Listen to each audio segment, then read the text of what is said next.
So yeah, thank you very much for coming, everybody. My name is Sadie and I work for the Hebridean Whale and Dolphin Trust. And tonight we're going to be talking about photo ID. I'm going to talk to you about what photo ID actually is and go through the laws and the best practice as well around watching marine wildlife. Then we'll go on to data collection, so how you can send sighting reports in to us. Talk to you about the priority species that we have for photo ID on the west coast of Scotland, and then what makes a good photograph for ID. Then we'll move on to how you can submit your photos to us and why it is important before we go on to any questions that you have. Okay, so what is photo ID? So it is very widely used. It's because it's non-intrusive. So it's a research method for people to be able to ID individual animals within a group or within a population. So it's used widely with lots of different species, not just with whales and dolphins. So there's some examples on the screen here. My previous colleague did some photo ID work with other animals, which she's kindly shared the photos for. So animals like giraffes will have markings on their bodies. The patterns on their bodies will be different with different individuals. Things like sharks will have different patterns, different dots and specks. Even seals, you can ID them from the markings on their necks as well. So things like whales and dolphins, it will be the nicks, the marks, the scars that appear on their bodies throughout their lifetime. And we basically track those marks throughout their life to be able to work out who it is we're looking at. So it's very similar to us being able to recognize each other. We all have distinguishing features where you can look at someone and be like, oh, I know who you are because I know what you look like. That's very similar for these animals. So we're going to look at laws and best practice to start off with, just because it's always good to have this knowledge when you are watching whales and dolphins, because they are a protected species. So it is an offence to deliberately or recklessly disturb a whale, a dolphin or a porpoise. So when you are watching them, you do need to be very wary of how you're interacting with these animals and really consider if what you are doing and how close you are is interfering with these animals in any way. So it is a wildlife crime, so you can be reported to the police if people deem that you are disturbing those animals. Is the result of direct or indirect interaction with people, with us, that changes the behavior of that animal or changes the environment, which in turn will affect the well-being of that animal, either in the short or the long term. And the one thing I always like to point out with this as well is it may be that actually what you have done may not necessarily disturb the animal or may not necessarily cause a big impact on that animal, but it's the cumulative effect. So if you think of some animals that might have several, let's say boats, that have several boats watching them throughout the day. One boat might come, then leave, and then another boat comes and leave, and then another boat. That's continuous and it's just accumulating throughout the day. So it may not be that one interaction, but it might be a build up of different interactions. So just be considerate of maybe what's happened before you've got there, because it may not necessarily be you that's disturbed them, it might be someone before you has, and then maybe they just need some time to chill before they get other people watching them. So just be aware of the animal's behavior and whether they're looking like they want to be left alone. Some resources that are really helpful that can give you a bit more information than what I'm going to go into is the Scottish Marine Wildlife Watching Code. So this was created by Nature Scot, and this is just to give very clear guidance on ways that people can minimise their impact on wildlife when they are trying to watch them.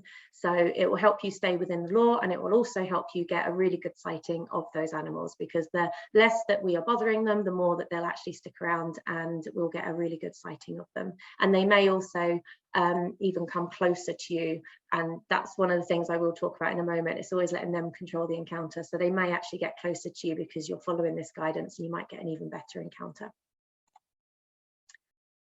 So this is an image that we always share. If you are on a boat and you are getting close to these animals, these are the things that you should really consider when you are doing it. So making sure that you slow down, so be aware of what's around you and slow down.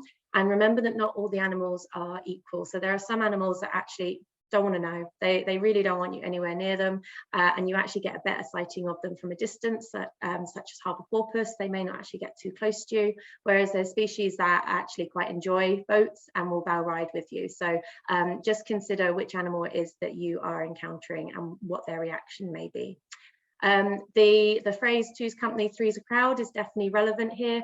3 boats is definitely too many. So if there are already 2 boats in the vicinity of those animals, just move on, go somewhere else, see if you can find something else to look at.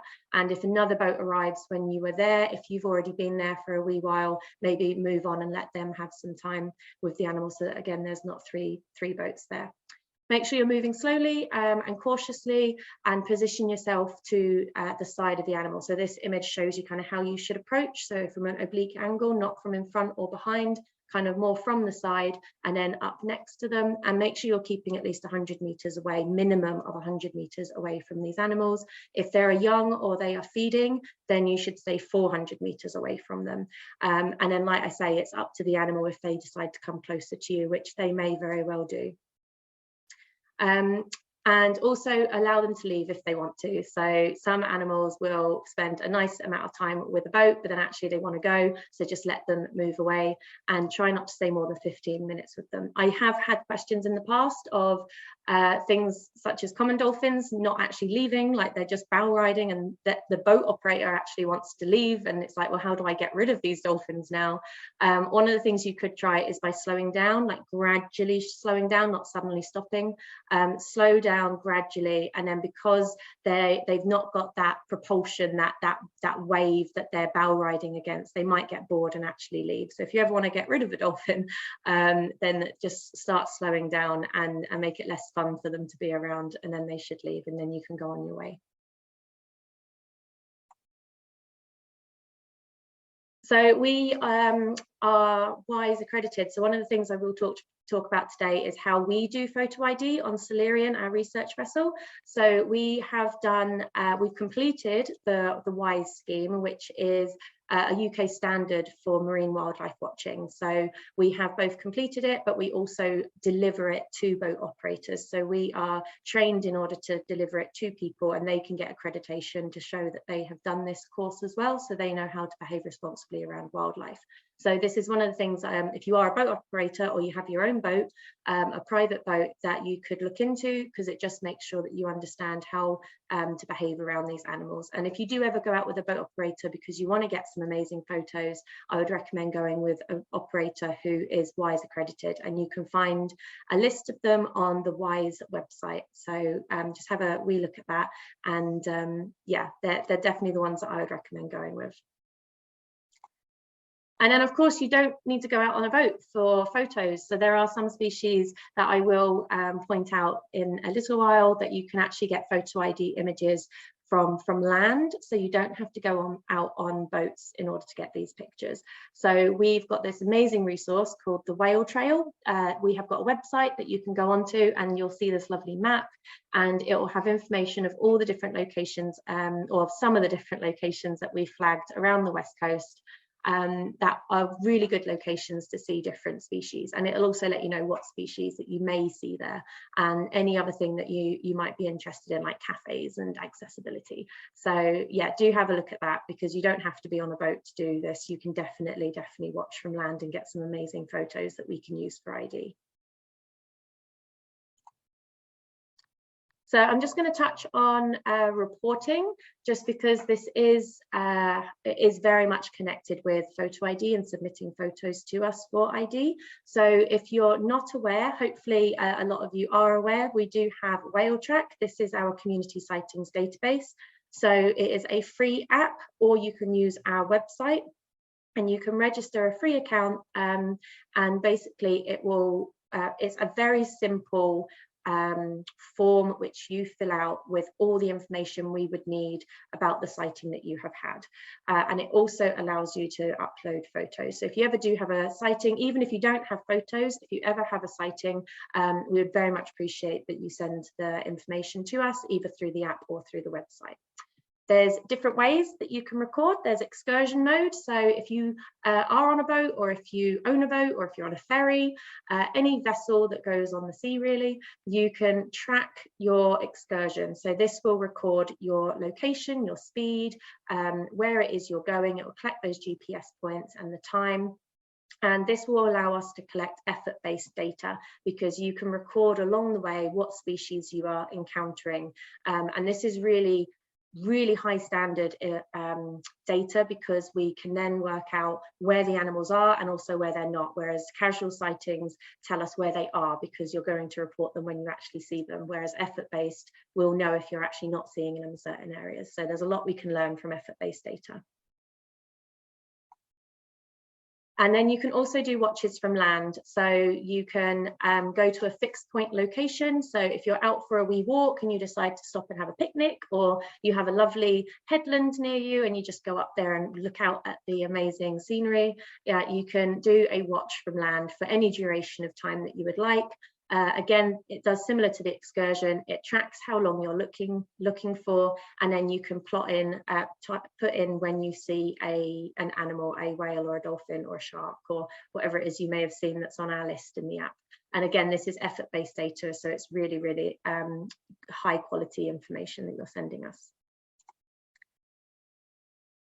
Some of the things to look out for when you, both when you're sending in sightings, but also when you're trying to get the photographs, is some of the behaviours that you might be seeing. So I do really like to emphasise that recording behaviours is really helpful. So it helps us with verifying the report. So if you haven't been able to get a photograph of the animal, when we're going through the sightings, we are trying to verify the sighting reports that have been sent in to us. And if you have put in what behaviour that animal is displaying, we're able to use that to match it with that species. So if you've put a behaviour in that is quite unusual for the species you've put in, we can get in touch and ask you a few more questions to just make sure that is the correct species you've seen. So behaviour is really helpful for verification, but it's also really helpful to learn what they're using these areas for. So we can learn if they're going into areas for feeding. Are they using those areas to have their young? Are they doing it for mating purposes? So having this information really helps us learn what they're doing in specific areas. So any photos you have of this as well. So that's the one thing I want to say, is this is about photo ID, so IDing individual animals, but photos are also allowing us to identify behaviours and what areas are important for these animals as well, and allowing us to identify the species.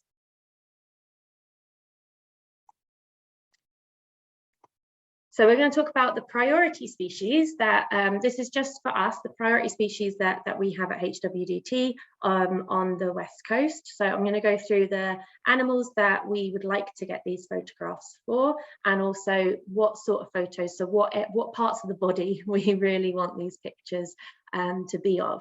So the first one is the minke whale.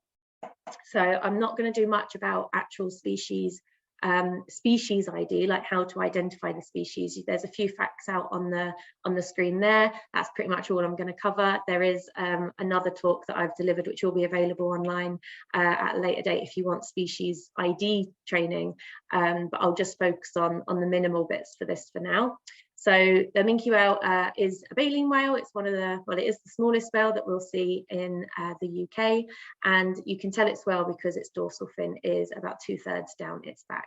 So generally they are coastal species, so you'll see them a lot around the coast. So potentially one, I say potentially one that you could photograph from land, but they're probably easier to photograph if you are actually at sea, just because they can be quite hard to spot sometimes and to really zoom in to get that good quality picture. And again, generally they are summer visitors, but I use the word generally a lot because we've actually had a few sighting reports of minke whales throughout the winter as well. So, but we do see more in the summer. So for this species, the photos that we would be really keen to see for ID purposes is any clear pictures, very much like the picture that is being shown on the screen, pictures that have their dorsal fin, which is the fin in the middle of their back, which is clearly visible, and you can really make out any markings or any notches, but also that nice long back as well. So any body scars that might show up on that nice long back that you can see just in front of the dorsal fin. So pictures for minkies would be the dorsal fin and the body scars. And if you can kind of give us a sequence would be even better. And I'll show you an example of that in a little while.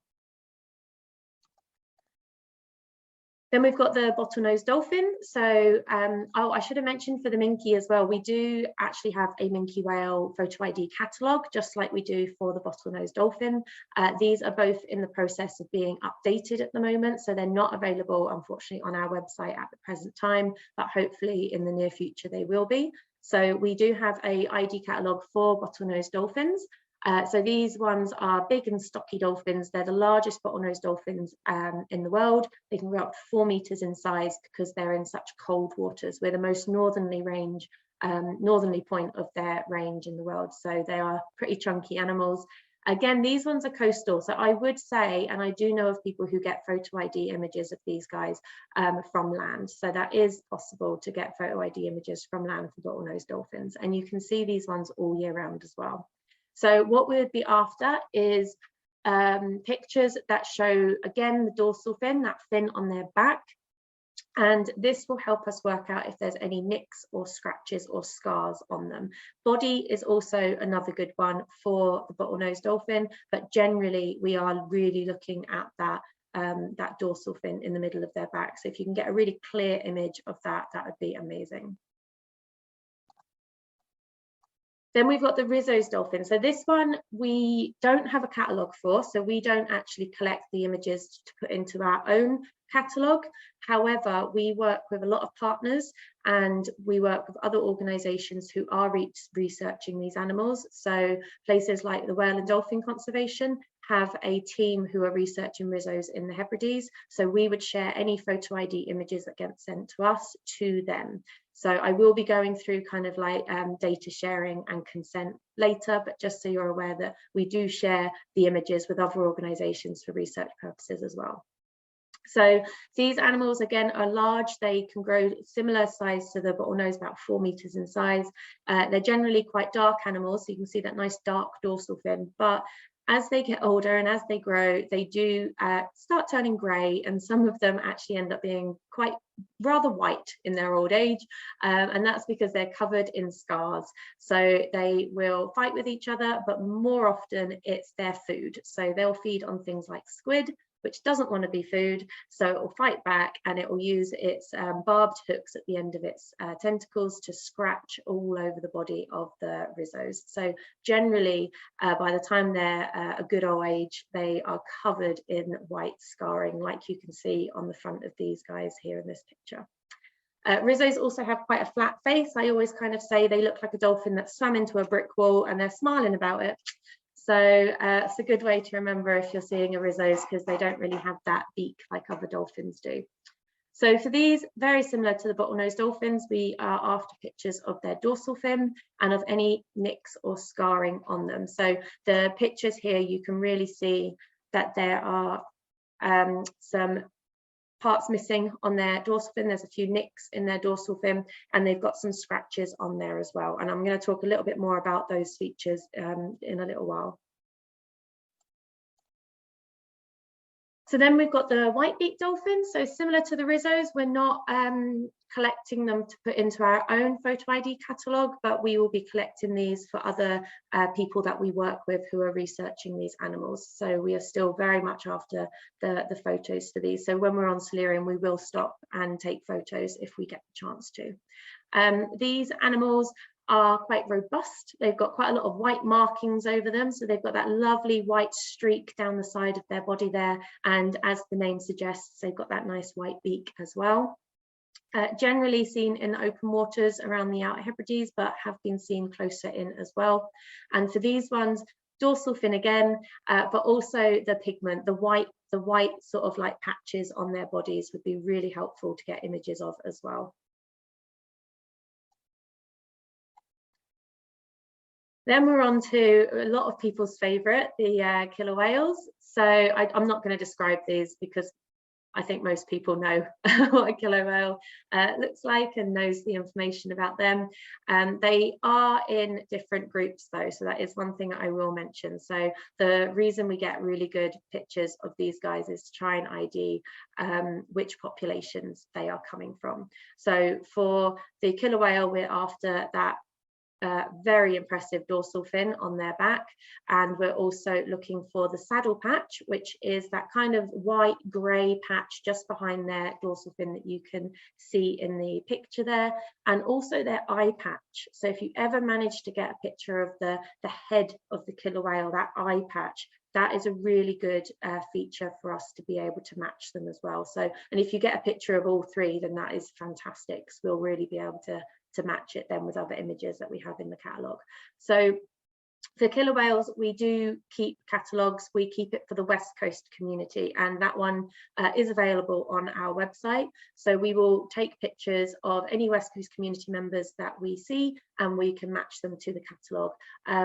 Granted, we currently believe there may only be 2 left, but it is still really, really important to keep track of these animals so that we know what they're doing, and we can keep an eye on the health of that population, considering there may only be those 2.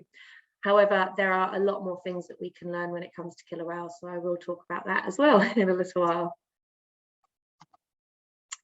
And then we've got the humpback whale. So another one that we don't keep the catalogue for, but we will share images with our colleagues and other organisations. So the humpback whale is slightly different to the other animals that I've spoken about, because although we do want the dorsal fin, we also very, very much want the fluke, the tail of the animal. So usually when their surfacing pattern is, you'll kind of see that lovely, very interesting shaped back and that beautiful dorsal fin on their back, which kind of just looks a bit like a knobble there. And then they'll show their lovely tail fluke. And if you can get a picture of the underside of that tail, that would be fantastic, because we can work out from the markings and the different patterns and that white patch on their fluke who it is, hopefully. And again, scarring. So if you can get that dorsal fin in, you can also see on that picture that that humpback is covered in a few scars there. So we can use that to try and ID who it is as well. So yeah, humpbacks, it's generally try and get that tail. Brilliant. So they're the ones to kind of focus on. If you do see those species, getting a really clear image of those parts of the body would be fantastic. So now we're going to go on to some top tips, and these are based off of what we do on Silurian. So I do just want to point out that on Silurian, we do have a research license from Nature Scott. So we do follow the WISE wildlife guidance that I talked about earlier. However, because of the research license, we are able to spend a little bit more time with the animal to make sure we've got the information we need for our research, and we're also able to maybe get a little bit closer. We generally try not to, we generally let them come to us, just like with all the other guidance, but if need be, we can get a little bit closer. So we do follow the guidance, but just so that you're aware, for that the purposes of our research, we do have a research license as well. Okay, so it's not always as easy as it looks. That is definitely one of the key things that I will say. So I have been out on the boat on Silurian, and I'm sure, as a lot of you know, when you're on a boat, it's very hard to keep steady, to keep still, and to keep that camera in focus because you're moving around. So it's never as easy as it looks. But if you can try to stay as steady as possible, and get yourself into a position where you are comfortable and that your camera is in a good location to be able to sort of see where that animal is. And one of the good things is to get that camera ready, hold it up, ready to take that picture, and make sure you know where it's looking, but just keep looking above the camera. So don't always look in the eyepiece, look above the camera to scan, and then when you see it, you can turn it quickly to where that animal is. Another good thing is to get familiar with the surfacing pattern of some of these animals. So try and preempt where it is they're going to show up again. There's some animals like the minke whale, which can dive for, well, generally their surfacing pattern might be like 4 to 6 minutes.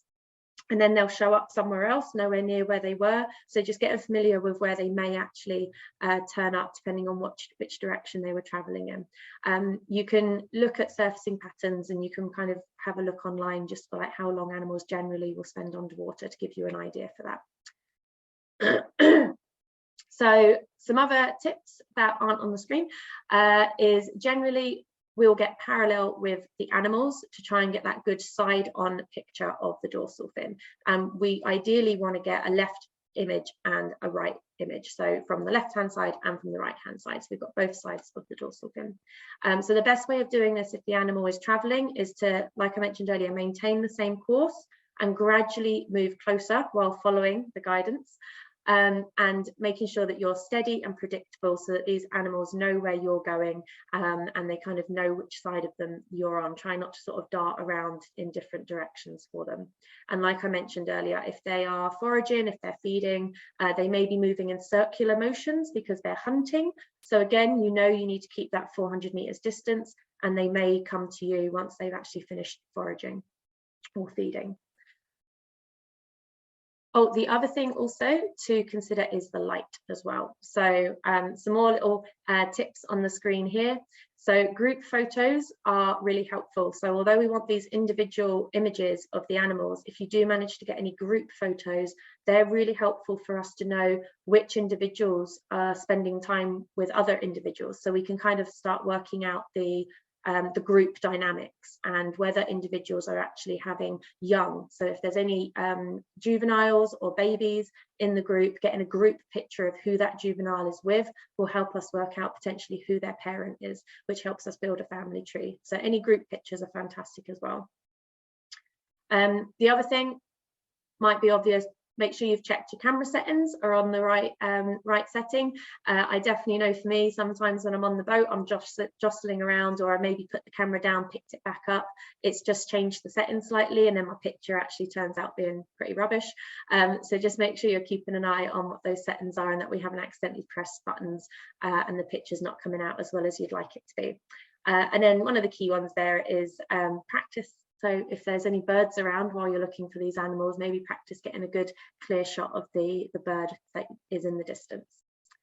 Some other things to think about as well is, like I mentioned earlier, what species it is that you're looking at. So which area of body you want to focus your camera on. So just remembering those key things for those different species. And the other thing I didn't mention earlier is getting any photos of any anthropogenic markings that you see. So things that you think potentially may have been caused by basically impact by us. So any entanglement markings.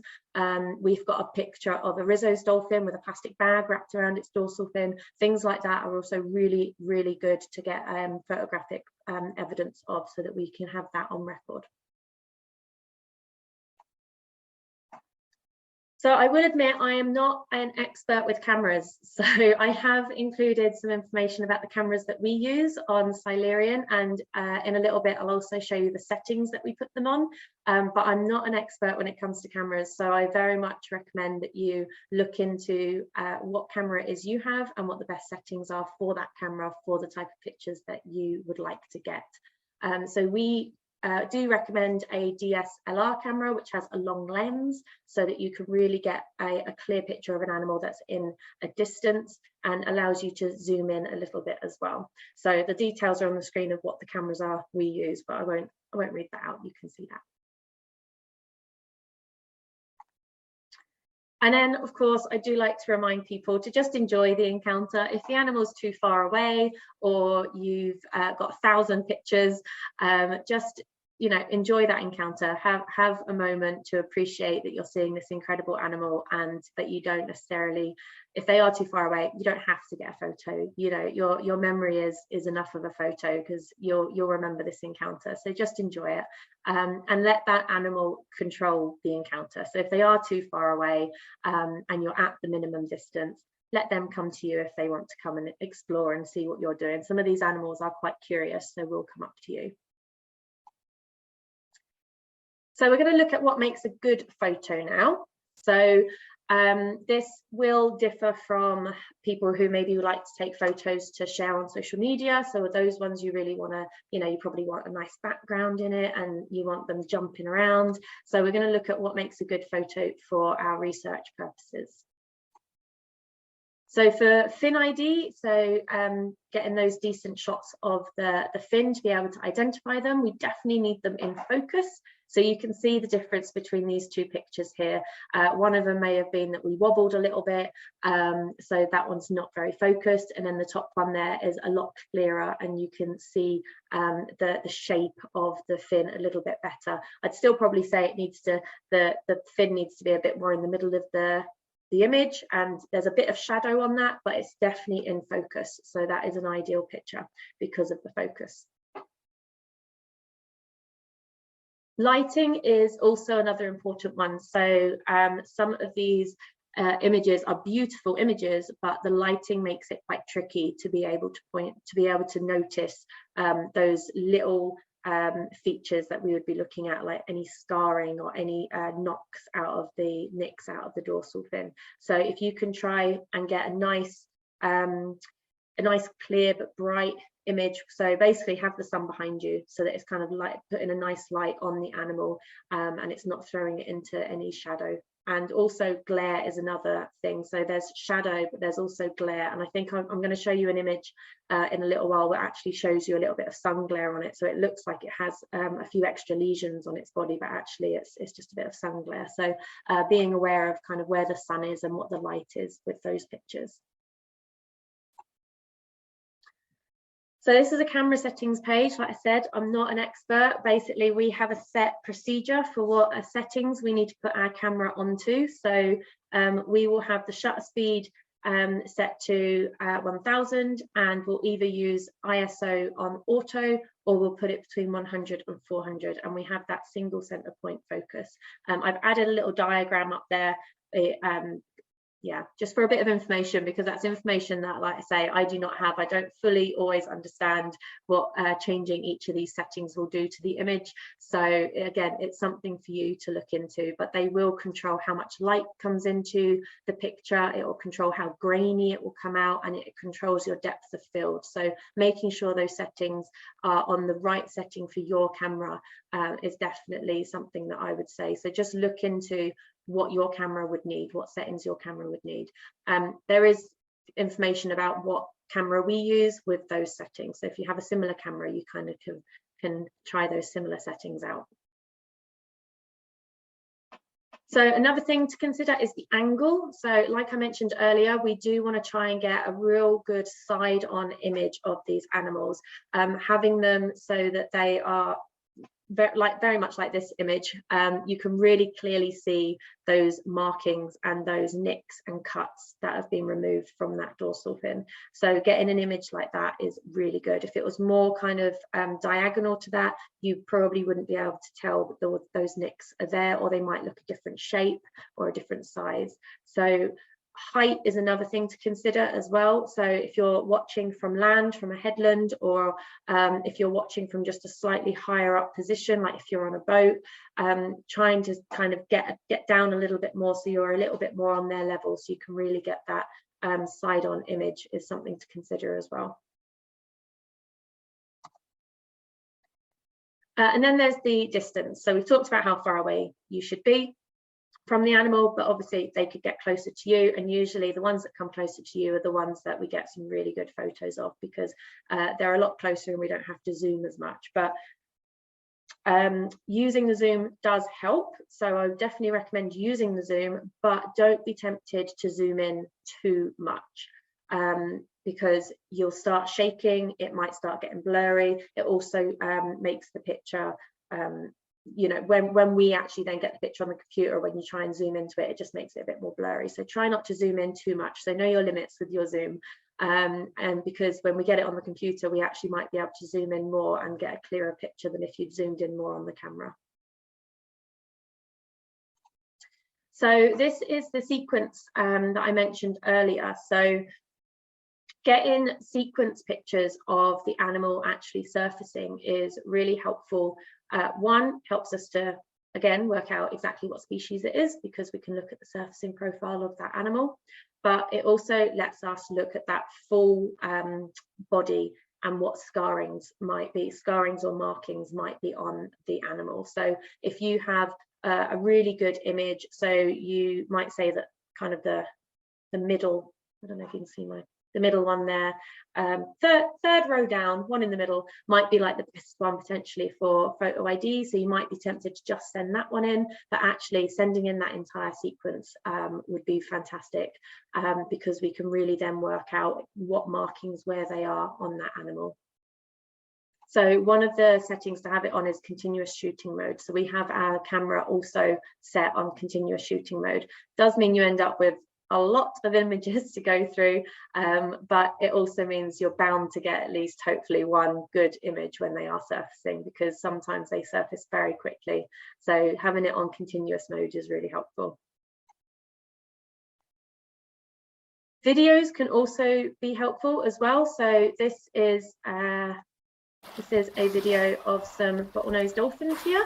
So some tips for if you are recording the animals is to try and be as still as possible. So you can see in this video, which I'm just going to play again for you, it's really still, and they've only moved a couple of times to follow where the dolphin is. It's not moving all over the place. So try not to be tempted to move it too often, and try not to be tempted to zoom in and zoom out with it as well. Try and keep it in one mode, one setting, and just follow very carefully, and counting to a certain number of seconds in your head can also help with that as well. So videos like that are helpful, because again, we can see the group dynamics there. We could potentially see the fin ID on some of those. So yeah, sharing videos is also really helpful. This one was also taken on a phone in 4K, so you don't have to have really fancy cameras for some decent footage as well. And then you've got those distinctive animals that don't necessarily need the best photo in the world for us to be able to ID. So Jonco is a very good example of this. So there are some animals that have very distinct markings, or as you can see here, nicks out of their, or chunks I should say, out of their dorsal fins, or it might be that they have a deformity. So there are some animals that, even if it's not the most amazing picture in the world that's gone through all of the things I've just talked about, it may still be a really good image for us to be able to ID them, because they are just so distinct. So do consider those ones as well.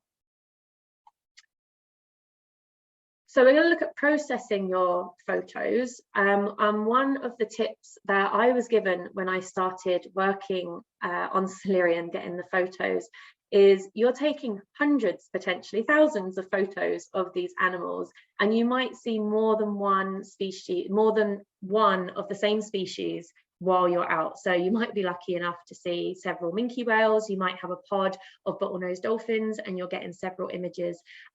So in particular for minke whales, because you can definitely tell which animal, you know, there might be one on your left, might be one on your right. Have a spacer photo in between. So try and get a bunch of photos of one of the whales, and then take a picture of something random, preferably not the sea, because you might just think you've missed the animal surface. It could be the sky, it could be your face, it could be the floor. Have a spacer image in between, and then start taking pictures of the next one, because then you know when you get home which group of pictures belong to which of those animals that you've encountered. So that's just a good way. With bottlenose dolphins, I will say it'll probably just be a mishmash of pictures, but if it's very much that you can distinguish between the two sightings that you've had, try and put that spacer image in between. Make sure your camera is set to the correct date and time. It might be an obvious thing to say, but I've definitely come to my cameras that I've not used for a wee while, and for some reason the date and time is incorrect. So just check that, and then when you are reporting them to us, if you've done it through Whale Track, you'll be able to find the sighting that you submitted by looking for the date and time, and then linking the pictures in with that. And this is how you can upload the pictures. So on the app, if you've done a casual sighting, you can upload up to 3 images on the app, or up to 5 images on the website for casual encounters. And I believe you can also upload a few small videos on the website. However, I will say sometimes the videos don't always go up, so you might want to email the videos to us if the website isn't accepting them because they're too big. We also have a brand new photo portal, which is very exciting. So for excursions or for land watches, or even for casual sightings, you can upload up to 100 photos through our new photo portal. So if you go into your sighting in the app and click upload photos in photo portal, you'll get a link emailed to you to access the photo portal with all your sightings, and then you can choose the sighting that you have photos for and upload all the pictures to us. And this is really, really helpful because those photos will be linked in our database to your sighting.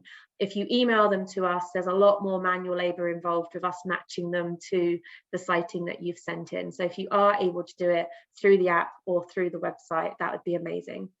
If you can't, because your images might be too big, we do have a limit on the size of the image. So if your image is too big or your video isn't going through, you are able to email them to us still. You can send them to sightings@hwdt.org, which will be on the last page of this presentation, so you don't need to remember it just now. But if you are going to email them to us, please put as much information as you can in about the sighting.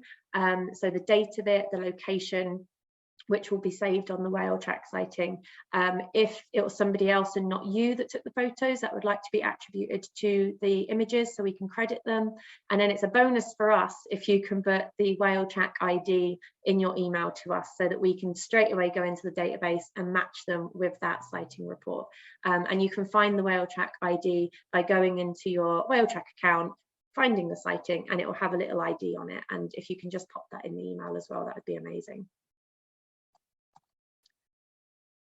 So how we use your images, we do have a data and privacy policy. You'll be happy to know I'm not going to read it out to you, but you can find it on our app or on the website. So basically, when you send us the photographs, you're providing us your consent, your permission to use them in our research and our ID catalogues. We will, like I say, credit you to those images. They will remain yours. We may also use them for other purposes, such as for updates, so like species ID updates, or for newsletters, or for blogs, or potentially on social media to sort of share, you know, look at this amazing encounter this person's had, they're really helping with our research, to encourage more people to do the same, but you'll always get credited for it. Oh, and also I mentioned earlier, we may share it with other organisations who are researching these animals.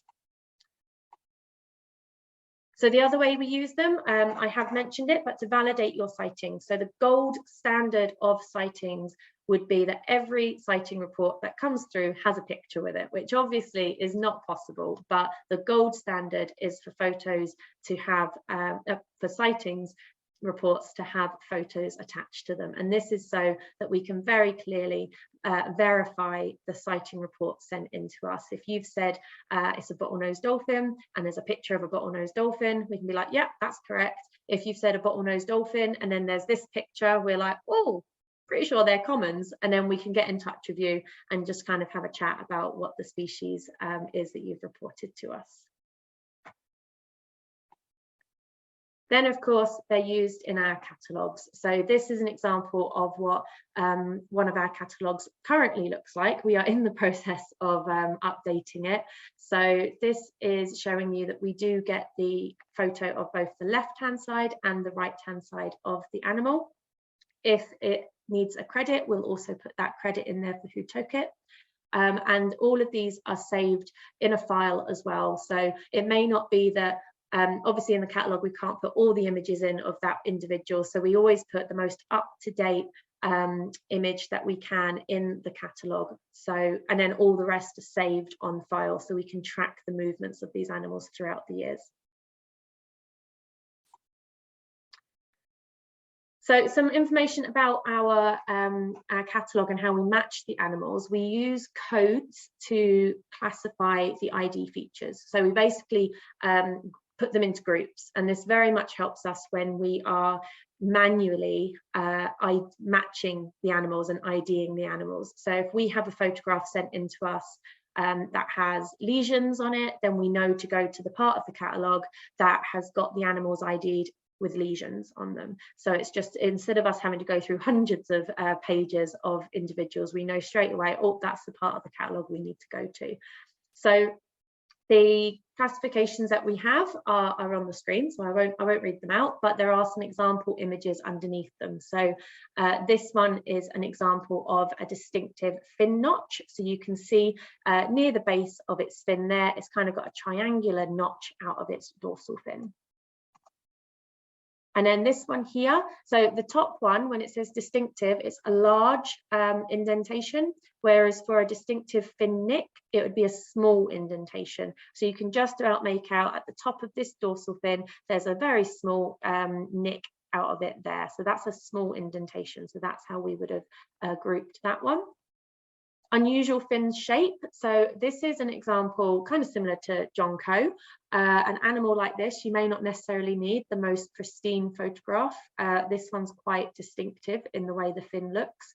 So this one would go under an unusual fin shape. So if a picture like this came in, we'd go straight to that section of the catalogue. Then we've got an example here of distinctive fin marks. So this could be things like lesions or scars on the surface of the animal. So that one's got one at the tip of its dorsal fin there. However, this is the one I mentioned earlier where the glare of the sun also looks like it's made a few additional markings on that body as well. So it's always being aware, especially also with dolphins that are jumping around, that some splashes of water could potentially in the image look like a lesion or a marking on the body when actually it's a splash of water. So it's just kind of getting your eye in for those things. It's also got some markings on its body there as well, just at the back. Then we've got distinctive body scars. So this one's got a very clear scar along the front of its dorsal fin there on the body, and it's also got a few markings around its body as well. And then we've got white oval scars. So these are things that we think might be caused by parasites. So these are present on the body, and so we would mark those down and put those in that group so that we can ID them quickly as well.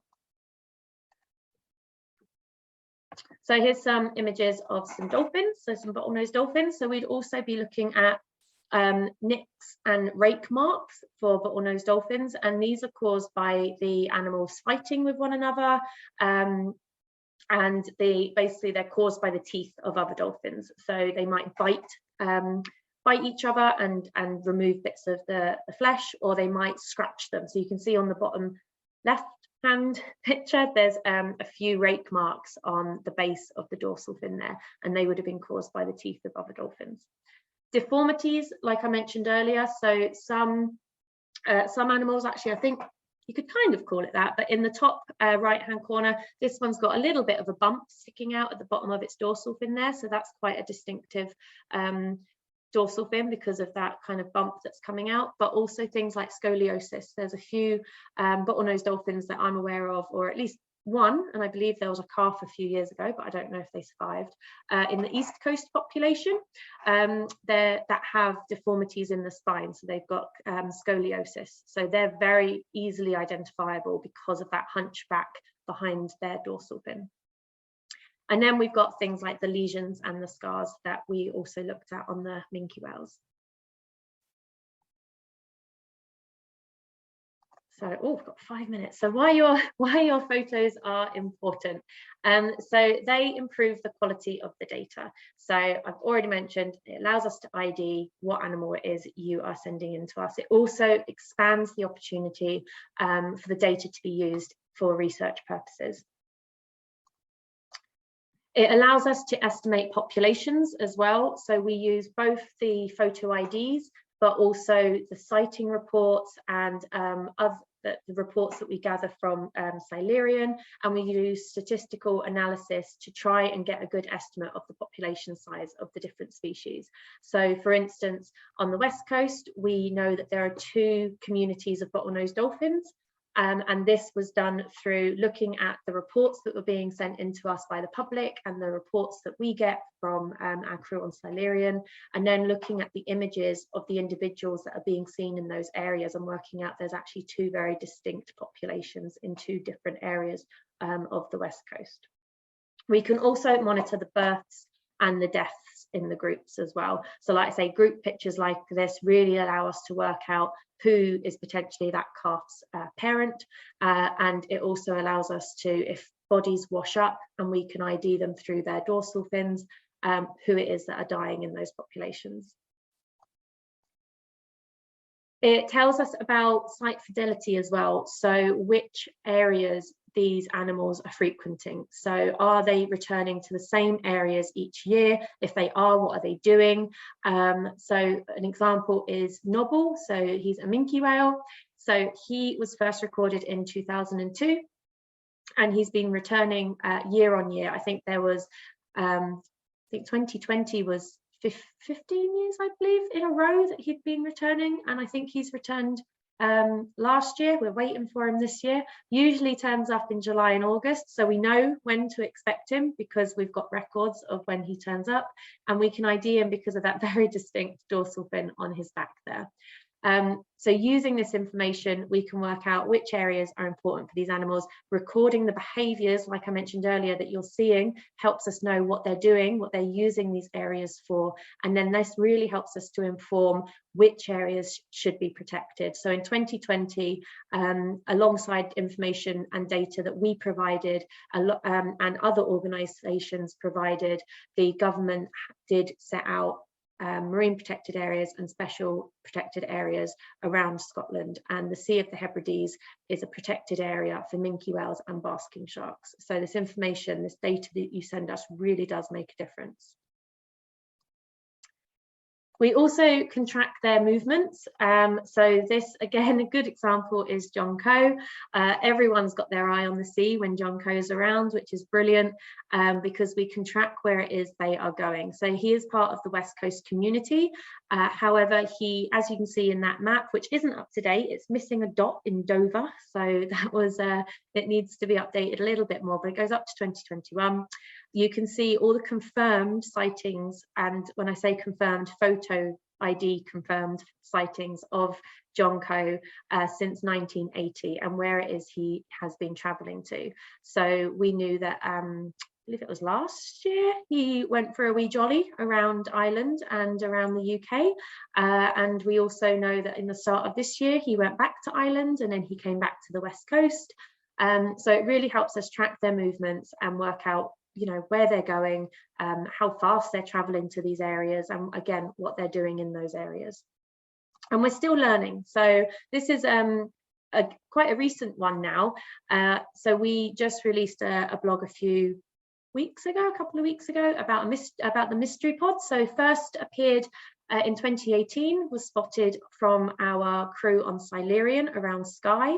We took some photo ID images of them and tried to work out who they were. So we used the Scottish killer whale catalogue. We spoke to our colleagues who put that together, and none of us could work out who these animals were. We spoke to organisations from other countries who have ID catalogues, and no one could work out who they were. So they became a bit of a mystery. And then they resurfaced in 2021 in Norway. Citizen scientists called Asmund took a photo of them, sent them to the Norwegian Orca Survey, and Dr. Jourdain didn't recognise them as any of the orcas that she'd seen around Norway, so looked at the Scottish killer whale catalogue and matched them to the ones that they saw from Silurian in Skye. So that was the first match of killer whales between Norway and Scotland. So that was really exciting.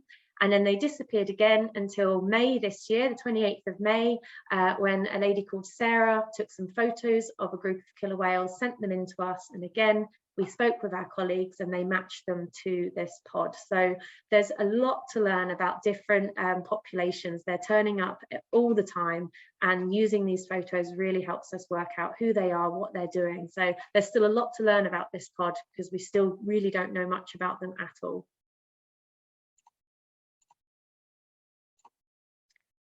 Also teaches us about the health of the animals. We can monitor how the individuals are doing, so how the population is doing. Are there any parasites? Have they got any skin lesions?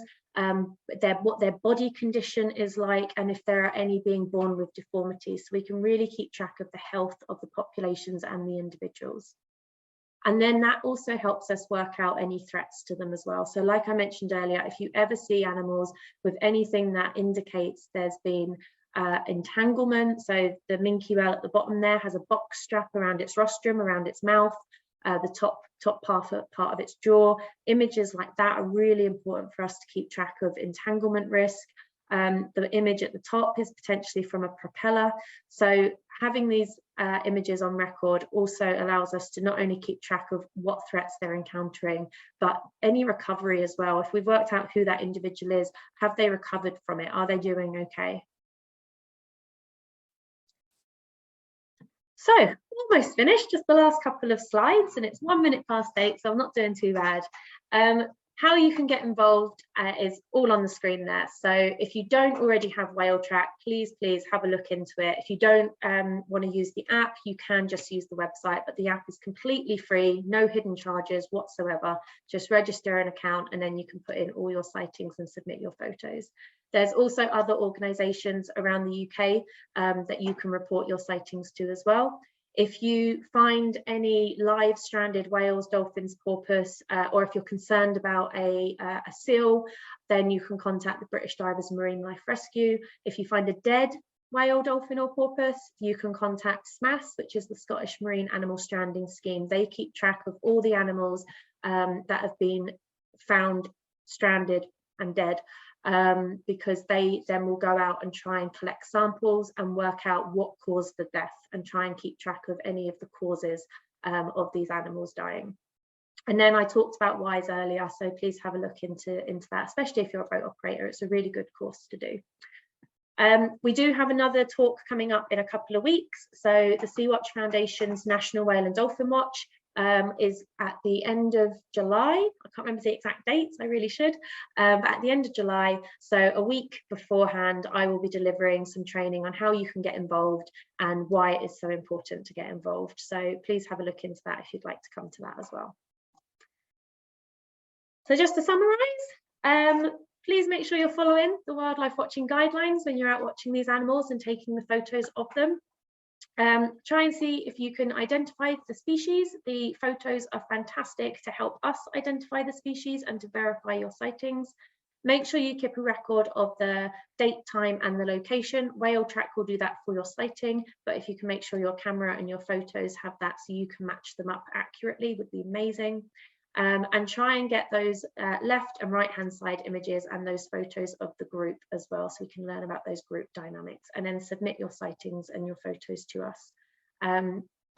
So I feel like I did a lot of talking there. Thank you very much for coming.